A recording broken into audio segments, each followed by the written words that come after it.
membahas bis dari sudut pandang bisnis, ya kan? Ini pembelian bis, harganya berapa sih bis? Nah, kita bahas ya.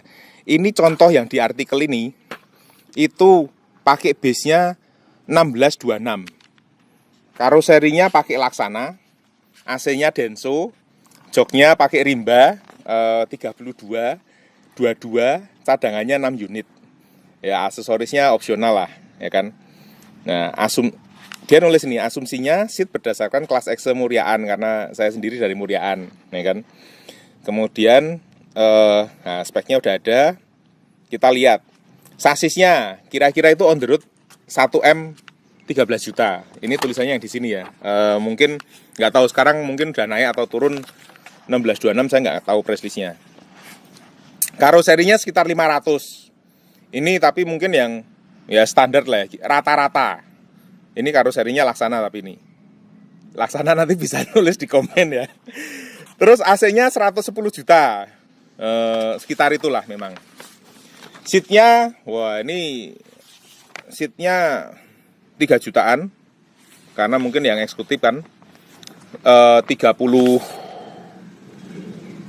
unit, 6-nya cadangan kan, totalnya sekitar 114. Ini juga mendekati. Kalau saya sih yang penting angka akhirnya ini totalnya sekitar 1,7 M, 1.737 M. Ini mendekati harga real bis ya, rata-rata segitu plus minus.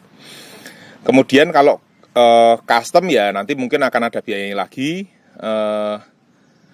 AC juga lah. Sekarang yang menarik itu cicilannya berapa sih? Ngitung cicilannya itu ada postingnya dia juga sebelumnya. Tapi ini ditulis di sini harga keseluruhan 1,7.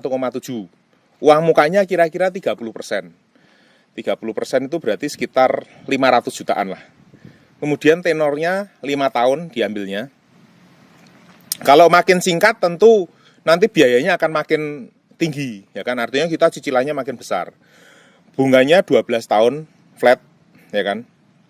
Biaya asuransi, provisi, administrasi ada, ya kan? Perkiraan aja lah. Biaya lain-lainnya itu asuransi, provisi, macam-macamnya itu sekitar 100 juta. Jadi kalau 1,7, uang mukanya 30%, plafon pinjamannya itu 1,2. Biaya lainnya 100 jutaan, angsuran per bulannya jatuhnya itu sekitar 32 juta 424. Ini ada tabelnya, dia bikin detail banget dan bagus sekali. Pembayaran pertama itu harus ada uang 660 juta.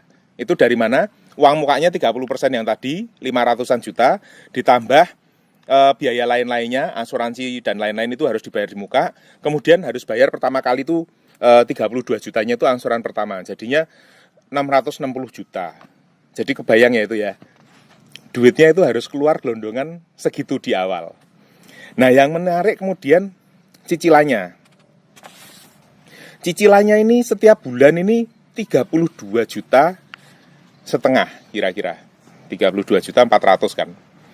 Jadi perharinya bis baru itu minimal menghasilkan uang 1 juta. Ini buat yang mau usaha bis loh ya, ini tak bilangin. Anda kalau mau beli bis baru, cicilannya satu hari itu 1 juta itu minimal. Itu cuma untuk ya bayar cicilan tok. Belum kita ngomong biaya penyusutan dan lain-lain. Sehingga apa? Yang saya mau bicarakan apa? Memang nggak mudah bisnis bis ini. Jadi nek ngomong Anda minta tarif murah, bis baru, ya susah. Karena satu bis ini saat ini tidak mungkin bisa menghidupi dirinya sendiri. Artinya apa? Satu bis baru itu harus disokong beberapa bis lama yang sudah lunas cicilannya. Untuk ya bisa nyicil itu tadi sama bisa operasional. Jadi kalau misalkan nih di pandemi Covid gini lah ya, kita hitung-hitungan. Jogja-Jakarta rata-rata bisnya pengeluaran tuh sekitar 3 juta, ya kan? Kemudian ditambah cicilan 1 juta kan, udah harus minimal 4 juta dapat duitnya. Itu kalau misalkan isinya 70% dari 40 berarti kan cuma terisi harusnya 28 maksimal, ya kan? harganya, nah, nek sing do banting-bantingan itu 200 atau malah di bawah itu. Ya, oke, kita ambil rata-rata 200. Berarti untuk mencapai dia harus bisa nyicil sama operasional itu harus minimal 20 orang. Itu baru dapat omset 4 juta, belum dikurangi biaya agen, terus nih ada servis makan, ya kan? Dan belum lagi kita ngitung biaya operasional yang tidak kelihatan, kayak misalkan apa, ban, oli, listrik kantor, biaya karyawan, ya kan, yang di kantor. Kalau supir kan biasanya ngetrip termasuk di dalam 3 juta itu. Jadi ini perkiraan kasar lah, ya kan? Itu kalau misalkan nggak kuat 1 juta nyicilnya, berarti ya nek gitu 2 bis wis, berarti satu bis sudah lunas, 1 bis baru, berarti masing-masing harus minimal dapat 500.000. Itu belum ngomong untuk keuntungan pengusahanya, ya kan? Dan kayak di tempat saya ini, biaya listriknya aja per bulan udah mencapai rata-rata sekitar 15-20 juta per bulan. Artinya satu hari aja udah ada tambahan 500.000 cuma untuk bayar listrik. Jadi ini tiap perusahaan berbeda-beda, ya. Nah, yang pariwisata sama, malah lebih parah. Pariwisata kalau misalkan parah atau enggak tergantung, ya kan.